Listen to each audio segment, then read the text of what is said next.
Hey guys, how you doing? This is Tin Tim. I am out in the wilds, in the urban jungles of Chicago because it's a beautiful day and because I have been in not a so great a place because of some personal shit, and the interior of our apartment was starting to look a little bit too closely resemble my like low-grade personality disorder of the moment. So it's sunny and beautiful here. I was like, I need to get outside.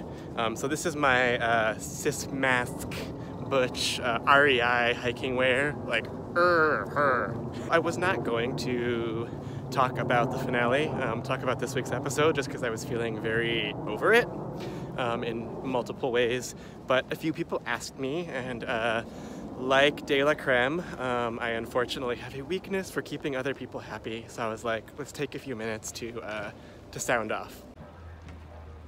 So my first reaction to this episode was that this is now the second season in a row after season 9 where Black excellence, where a Black queen who was, firing on every cylinder imaginable up through the finale, has been waylaid at the last minute by sort of kooky twists and production shenanigans. And it feels like that's not a great look.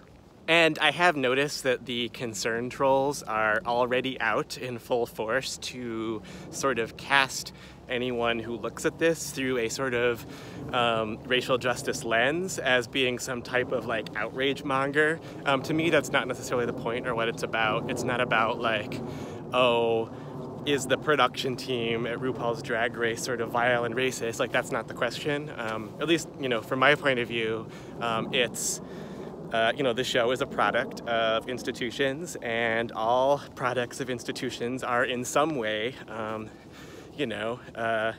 implicated and a part of the white supremacist culture and institutions in which we all live. So it's not about like searching for purity. It's about like how and in what ways do we see white supremacy cropping up in the various things that we watch and the spaces we're a part of, and like what can we learn from that about how to dismantle that. I do think it's worth noting or signal boosting that there are some Black queens involved with the show, including Kennedy Davenport, including Monet Exchange, who by the way is my favorite for season 10, saying where we feel like the racial justice conversation and lens really needs to be focused is on the fan base, both in terms of the overt shit that has been happening, like the racist threats that have been sent to contestants, but also in terms of the more like kind of low-key stuff, like whose careers are getting the most rewarded and boosted.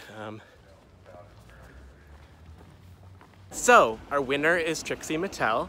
I don't necessarily feel that she's undeserving. I certainly would agree with the perspective that she and Shangela were the two that most came in as all-stars in terms of what they've done with their careers after the show. And where I've been more so is trying to figure out, something has always stopped me, and really this is just about my own sort of preferences or subjective taste, I guess, but something has always stopped me from being all in on the Trixie fandom or the Trixie standing. And so I've been what is that? What is that about? Why am I not more into her? And I was a fan here in Chicago before she was cast. I always thought she was one of the people that was doing creative stuff here. She's always been witty.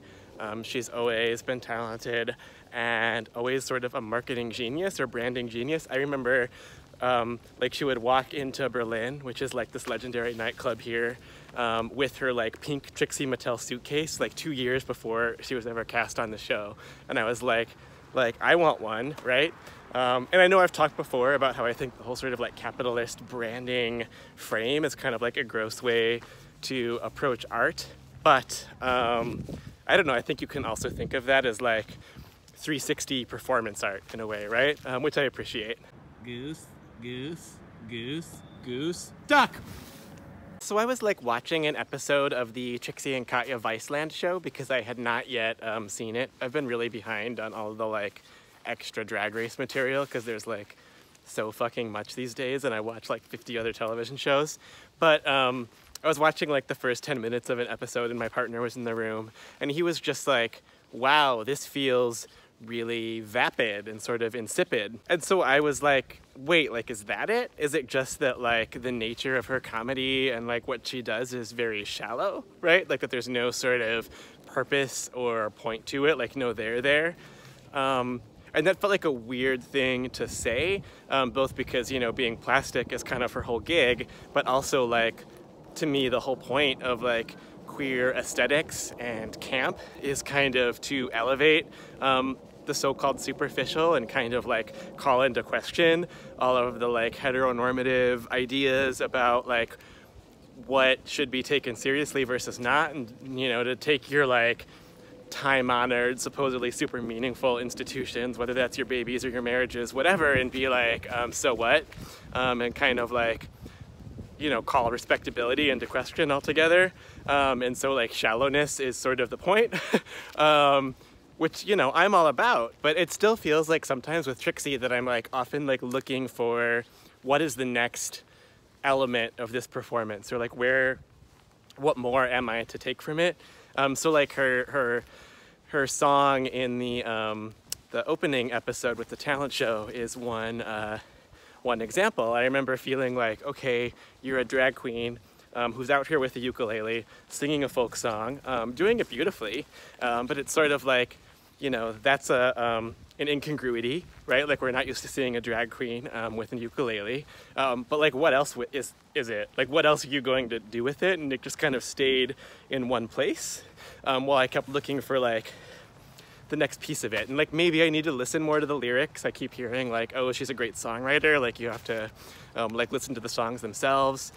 So if that's the case, like point taken.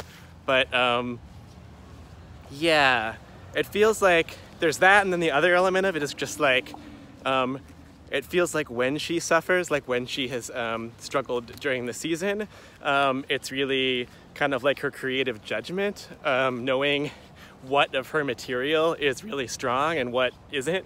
And maybe particularly when she's under psychological pressure, like during the competition, but maybe more so when she's not the one in charge of kind of making the final cut. And having time to sort of reflect and determine what will be part of it.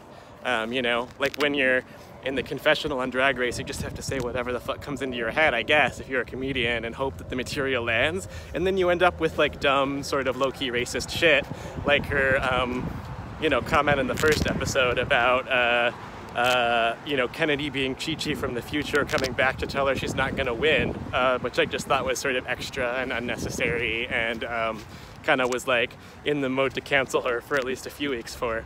So it's like, you know,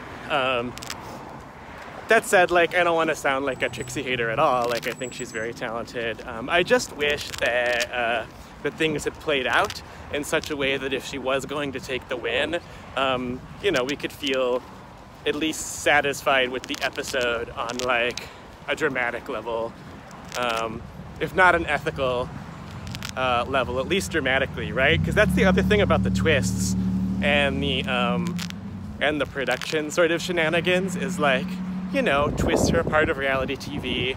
Sometimes they can really add to the experience and make it, you know, more fun and shocking as a viewer. And then sometimes they're just frustrating. And I think most people are feeling like this was on the frustrating side. And some of that's about some of that's about the fairness question, I guess, and like, you know, what it does, what feels unfair about, you know, rooting for a queen like Shangela all season, not to see her get her rightful place. But I think some of it's also like the information void and how just sort of narratively frustrating it is to like not really, to feel like there's been an injustice and not really understand why. There were things we could glean from the votes about why it played out the way we did, but there's sort of like, to me, like a fundamental information gap in why did they, you know, why did they all kind of sacrifice Shangela, or why was she the one that didn't get the votes? There wasn't really a strong explanation of their motivations for not voting for her.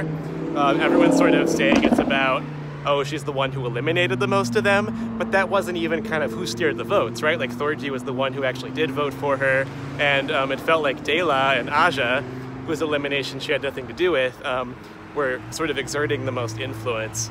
And like Dayla in particular, sort of taking this as a moment to do her sort of like, you know, quasi-communist shit of like spreading out the love to people whose, you know, like Kennedy, whose careers have maybe like not gotten the attention they deserve, but doing that in a way that in this instance felt like really problematic for the impact that it had. Oh dear.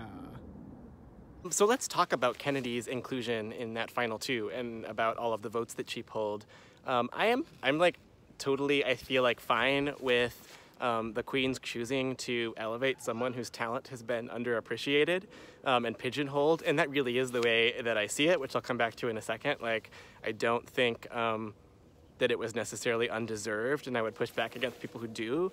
But I think, you know, part of like what's a problem for me is what feels like this like tokenistic logic that if Kennedy is going to be there in that top two, that means the exclusion of Shangela. It doesn't feel like like anyone ever seemed to take seriously, for whatever reason, the notion that Trixie not be there. Like, what would a Shangela and Kennedy top two look like? And I'm worried that also, like, as part of that tokenistic logic, that we'll see fans coming for Kennedy now, like you took Shangela's spot, and that will get racialized or become racist again in terms of what gets directed at her. And so I hope that that's not the case. But yeah, like what I want to push back against is this narrative that I feel like is out there that like Kennedy was wildly inconsistent during the competition. From my vantage point, it seems like she actually had a track record fairly similar to Trixie's. I only feel like there were like 2 challenges that she really did like quote unquote badly or like failed in, which I would say are like her Janet Jackson and her Snatch Game. A lot of the other times that she placed in the bottom, to me it was more sort of like just arbitrary in a group of like really talented people. They had to put someone in the bottom, so you know, maybe a couple people slightly outshined her, but I think that she was very consistent. And I also think that like the story around her has always been that what she lacks is sort of creativity or uniqueness, and I think at this point hopefully she's really proven that that is nonsense. You know, if anything, I think her challenge is like similar, although it manifests in a very different way, like kind of similar to Trixie's, in that it's more about like creative judgment and knowing when what she's put together works and looks good versus when it doesn't, when to kind of like hone her content better, etc. It's really like all you need for that is a good team. So I hope that like no matter what, that the results of this season are that are positive for her and her career, because I think that she deserves it. That's all I have to say about this episode. I am looking forward, I think, to season 10. So let me know what you all think. Much love to you all. Mwah. Build a bridge and get over it.